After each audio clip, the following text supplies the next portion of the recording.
The supply convoys in Iraq are as vulnerable as those in Vietnam.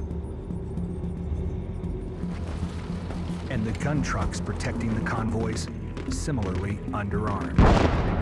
We started to get hit, and you had transportation folks that were in theater said, you know, we're losing too many trucks, we're losing too much cargo. A deadly history is repeating itself. Vietnam was the war that we didn't want to talk about. And of course, there we were again in Iraq, fighting that kind of intervention. And so we had to go back and open those books again.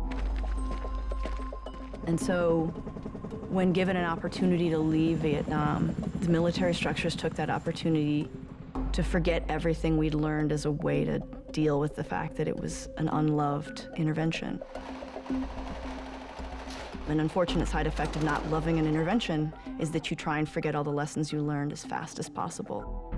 McCormick knows it is adapt or die, and he looks to history for an answer. They were giving us a mission that, you know, required us to go toe-to-toe with the enemy. I wanted the tools to do it right. I got an email from Lieutenant James McCormick, and I said, well, hey, you need to be talking to the Vietnam vets. Richard Kilblane connects McCormick with Flyant. Do you remember the first time that we talked overseas?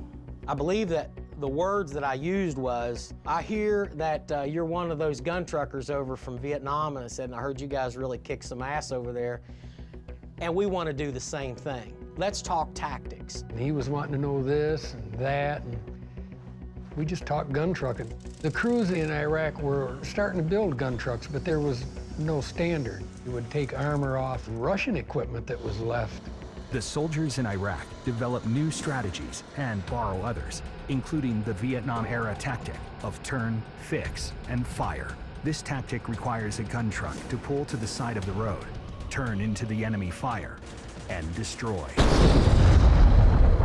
Turn, fix, and fire became a tactic that I started to see in some historical documents from the Vietnam gun trucks. So I sat down and I started writing, you know, how to react to an ambush. You understood that we were suffering from a lack of armor.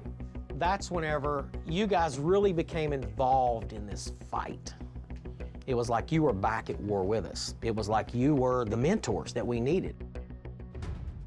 This generational collaboration aids in the creation of a new piece of military technology, the Hunter Box, an armored barrier that protects the soldiers and weapons in the back of the gun truck. The Hunter Box was big chunks of steel that stopped everything. If we'd have had that box in Vietnam, there'd be a lot more of us here.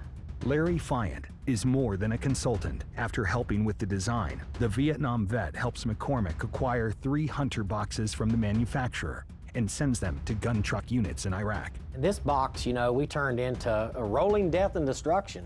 Nothing penetrated that box. That was a good box. And Larry, all of those things that you guys told us about, what you went through in Vietnam, we applied every bit of that. We took that to heart. James McCormick is a great example of some of the really beautiful intergenerational learning that can happen with an eye toward history, with an eye toward all the experiences of Vietnam. Larry has been that one that I could call on the phone and talk to him. That relationship's very special, you know. I love him. I mean, there's no other way I can say that. I love him.